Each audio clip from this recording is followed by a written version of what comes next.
ក្លិនឈ្ងុយហ្មងណាឈ្ងុយហើយរសជាតិឆ្ងាញ់ហ្មងកាហ្វេបាទអ្វីដែលយើងតែងតែទន្ទឹងរង់ចាំมันអាចបំភ្លេចនៅក្លិននិងរសជាតិបានទៅបានមកដល់ឲ្យខ្ញុំហ្នឹងអញ្ចឹងសម្រាប់ King Cafe នេះបងប្អូនអាចពេលជ្រើសញ៉ាំវិធីឆុងយើងនេះមានស្លាម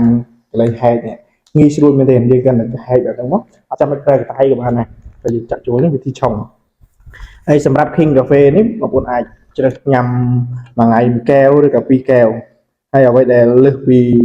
កាហ្វេធម្មតានោះញ៉ាំមិនមែនត្រឹមតែស្រស់ស្រាយទេញ៉ាំហើយយើងទទួលបានទាំងសុខភាពទៀតបាទកាន់តែចាក់បែបនេះមកគឺក្លិនឈ្ងុយមកហ្មងបាទក្លិនឈ្ងុយហើយអ្វីដែលកាន់តែពិសេស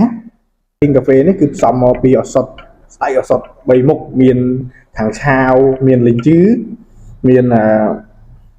យិនសិនអញ្ចឹង3មុខឱសថ3មុខនេះសិតតែជាស្អែកឱសថប៉ៅបាទក្លិនឈ្ងុយហ្មងណាឈ្ងុយហើយរសជាតិឆ្ងាញ់ហ្មងនឹកឃើញកាហ្វេគឺ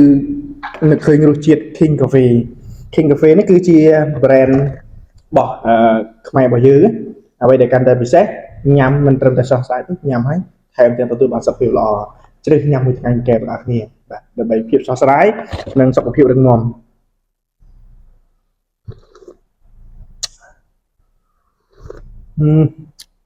ឆ្ងាញ់